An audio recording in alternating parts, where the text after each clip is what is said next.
welcome back to the channel. First of all, apologies that I haven't been able to keep up with the 2 videos a week. It's been quite an awkward time and working between 2 bikes. So pleased the Triumph is now running. I'm still working on it. It is fine, just fine tuning. I have got some bits to order for it, so that's going to take some time. Next video I'll probably jump back on the Z650, get some more work done now. I know people have been asking when are you getting back on the Z, and again apologies, it's been literally jumping between both bikes. Other things crop up, you know how life is. I haven't managed to get much done this weekend at all because I know I've got a small garage. I've got another bike in it, so this garage is now holding 6. A lot of people will remember the bike. I'll show you it in a second. As I say, people are used to seeing the ST1100, which normally when I film sits outside. The Hayabusa, again, that sits outside when I'm filming. I've normally got the Z650, the Triumph, and the Z1170 project, which is a non-urgent, it will get done whenever. It's just a slow process build. I'm in no rush, it is a keeper. I get to points where I have to stand and stare and look at it and then step back and just think of which way I want to go with it. I will be keeping the bike, it will be my personal bike, it will be my solo fun bike. But yeah, a lot of you will remember Varadero. It's been stuck in storage for 16 months, but due to circumstances I've had to move it. It's had to come out from where it is. It's not in a good place. But I'll show you at the moment what's in the garage. I say 2 bikes are still sitting outside, so we've got 4 in here at the moment. So let me show you around. So as you know, Triumph, so pleased it's running, really am. As I say, it is just the fine tuning. There's some parts that I've ordered. I don't know if you remember from the video, but this side is misfiring and popping. I've swapped plugs over. It's still doing the same, it's oiling up that side plug. I've swapped the coils over, it does it on this side. I've actually changed and made up new HT leads, so they're all new. It's still doing it. So it is. I've done an ohms test on the coils and the right hand side coil under the tank. It should be putting out, I believe Steve said, between 4 and 6 ohms. Yeah, 4 and 6 ohms it should be putting out. The left one is putting out that, the right one, I'm trying to remember the reading now, 1 or 2. It's very low and it's intermittent, so I'll probably end up just replacing both the coils.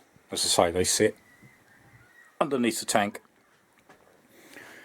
But again, very few jobs to do, so as soon as them coils come, I've got to go back through the wiring just to make sure everything's okay.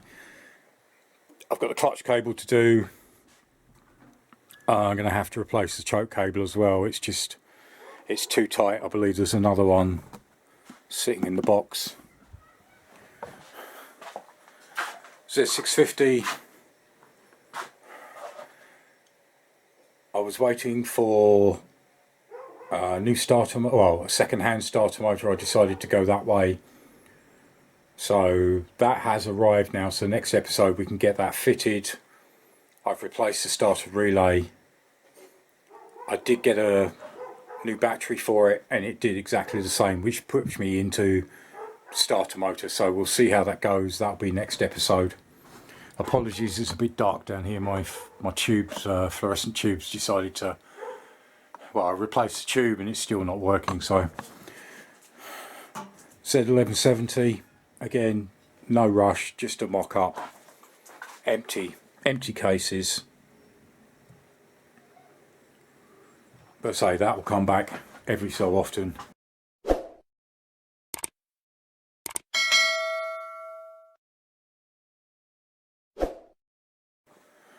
And at long last, the XL1000 Veradero is back in the garage. Like I say, looking worse for wear. It's been standing 16 months. I don't get much of an opportunity to go where it was. It needs a lot of work. It's now a non-runner. I had to get it a friend of mine with a van. If you're watching, big thank you, David. I really appreciate it. So we loaded it up in a van and got it back here. So it's difficult with the light down here. But yeah, the engine bars need sorting. Everything's starting to rust. The engine cases need cleaning, probably repainting. So that'll be a big project. Forks need doing. It's just, yeah, I just haven't had the opportunity to get to it. So, but we will do a big makeover later on the Vara. I don't know whether I'll keep it the same colour or just clean up what I've got. It is an old bike. I've done a lot of miles on it. I have done quite a few videos on the Veradero. It's had cam chain tensioners replaced because one of them snapped. Obviously at the time I didn't know what the problem was, so it was a complete head, front and rear out, down to the pistons, clean out all the valves and just rebuild it back up. It did work, and then as I say, it went into storage. I believe it did go over while in storage, and obviously something's got knocked and I haven't been able to start it since. So that will be coming up at a later date. So the main ones are get the Triumph finished. That can be returned to Pippa and Ian. Again, I can't thank you enough. From the bottom of my heart, thank you so much for letting me do this. It has been a privilege and an honour to do it, and it is very close to being finished. Z650, as I said, we'll be back on that next episode. I'll put the airbox back in, get the starter motor put in, and we'll see how that goes, get that up and running, and then hopefully get that finished and done, and then hopefully get it out for an MOT and just go and enjoy it. I say no rush on this. And then after that, onto the Vara. I have tried having a bit of a clear out, because obviously to try and get an extra bike in here.